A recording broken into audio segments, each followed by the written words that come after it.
Confusing times for Fed watchers as policymakers set rates. Welcome to Market Insight. I'm Elena Casas.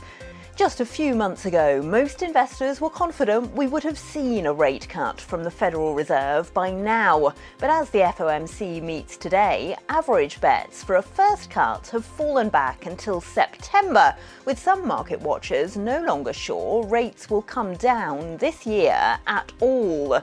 Strong economic data keeps undermining confidence that inflation in the US is on track for the 2% target. Well, to dig into the Fed's dilemma, I'm joined now by Olivia Micklem of Artemis Investment Management. Olivia, hi! So nobody expects a rate move this week, but what sort of guidance do you think we'll hear from the Fed? Obviously, we can see with the data that's been coming through in recent weeks that inflation continues to run hotter than we would have liked to see at this point in the year.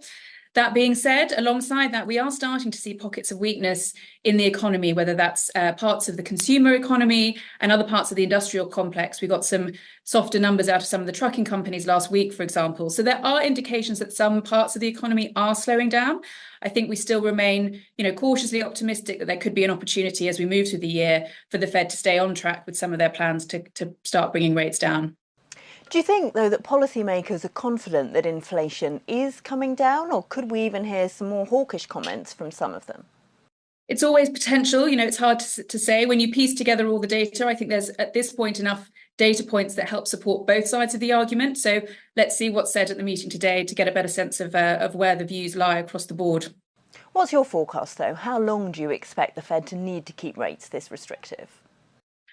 It's hard to put a timeline on it specifically, to be honest. I think, as I said, we are seeing pockets of weakness. So I do think there is a possibility as we move through the year to see some of these rates come down. But until we really continue to see some more data points come through as we move through this week and next and more to come, then we'll get a better sense of what that timeline could look like. On the earnings front, Olivia, we've had a mixed bunch from consumer giants today. We had some good numbers from CocaCola and more disappointing from McDonald's. What's that telling investors about how those higher prices are affecting Americans' spending? Well, what's interesting with Coca-Cola is that some of the upside surprise we saw today was in better volumes that we're seeing. So whilst pricing remains high and pricing was a big component of the earnings results today, we are seeing volume growth start to return. So that's certainly encouraging that some of that sticker shock is starting to subside. And we're also seeing better margins from Coca-Cola, and they're really investing that behind their brand building, behind their customer loyalty. And we should start to see that continue to build volumes over time. At the other end of the spectrum, McDonald's are saying that they're seeing traffic slow, not just in the US, but globally as well. And they are seeing the consumer be very, very cautious about each incremental dollar they're choosing to spend. To react to that, McDonald's are really planning to focus hard on their value offering, which I think is important for their consumers. So we should start to see some sort of better value menu items start to flow through in their key markets, and hopefully that should ease some of the pressure on the consumer. After the bell today, we get numbers from shopping giant Amazon. What are you expecting there?